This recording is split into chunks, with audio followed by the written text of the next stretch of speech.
அலைக்கும் வரஹ்மத்துல்லாஹி வபரகாத்துஹு. என் பேர் கதிஜா, அல்வா ஸ்கூல் படிக்கிறேன். நாம் ஒரு காரியத்தை நினைத்து அல்லாஹ்வுக்கு நேர்ச்சை செய்கிறோம். அது நடக்காவிட்டாலும் நேர்ச்சை செய்ய வேண்டுமா? சரி, அதாவது நேர்ச்சை இருக்குல்ல, அல்லாஹ்வுக்கு செய்யற தொழுகை நம்ம வணக்கங்கள் இருக்குது, நம்மளா நம்ம மேல கடமையாக்கிக்கிறது இருக்கு பாருங்களேன், அதான் நேர்ச்சைங்கிறது. தீராத வைத்த வழி என்ன நம்ம பண்ணி பார்த்தோம், தீரல, யா அல்லாஹ் நீ உன்னுடைய தனிப்பவரை பயன்படுத்தி இந்த வைத்த வழியை நீ போய்கிட்டேன்னு சொன்னா உனக்காக வேண்டி நான் 10 நோன்பு வைக்கிறேன், உனக்காக வேண்டி ஒரு 4 ரக்காத் தொழுகிறேன், உனக்காக வேண்டி ஒரு 10 ஏழைக்கு சோறு கொடுக்குறேன், அனாத பிள்ளைகளுக்கு ட்ரெஸ் வாங்கி கொடுக்குறேன், பள்ளிக்கூடத்து பிள்ளைகளுக்கு புத்தகம் வாங்கி கொடுக்குறேன், எங்க தெருவில் ஒரு பைப்பு போட்டு வைக்கிறேன், இந்த மாதிரி ஏதோ ஒண்ணு நேர்ச்சை பண்றது. இப்படி அல்லாஹ்வுக்காக இந்த நேர்ச்சை அல்லாஹ்வுக்கு தான் பண்ணணும், ஞாபகம் வச்சுக்கணும். அவங்க கேட்ட கேள்வி அது இல்லாட்டா கூட நேர்ச்சை யாருக்கு தான் பண்ணணும்? அல்லாஹ் ஒருத்தனுக்கு தான் நேர்ச்சை, வேற யாருக்கும் நேர்ச்சை பண்ண முடியாது. நேர்ச்சைங்கிறது ஒரு இபாதத், நேர்ச்சைங்கிறது ஒரு வணக்கம்.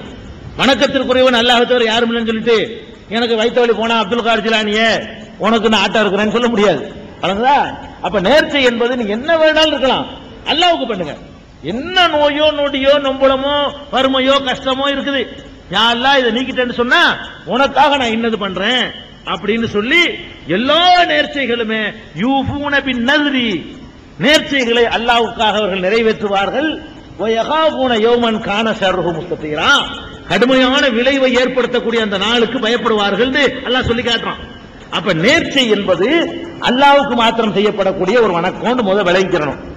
இந்த நேர்ச்சையை ஒருத்தர் என்ன சொல்றாரு, இறைவா எனது வைத்த வழி நீங்கி விட்டால், நல்லா கவனிக்கணும், எனது வைத்த வழி நீங்கி விட்டால் 3 நோன்பு வைக்கிறேன் அப்படிங்கிறாரு. வைத்த வழி நீங்கல, இப்ப வைக்கணுமான்னு கேட்கிறாங்க. கேள்விதான், கேள்வி என்ன, அவங்க கேட்ட கேள்வி அதுதான், நான் கேட்காதுக்கு பதில் சொல்லிட்டு இருக்கிறேன்.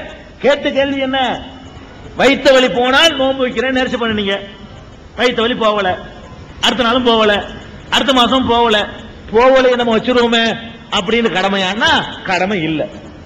அல்லாஹ் இந்த வார்த்தையை பிடிச்சிட்டு தொங்குறவன் கிடையாது. என்ன அர்த்தம் இதுக்கு?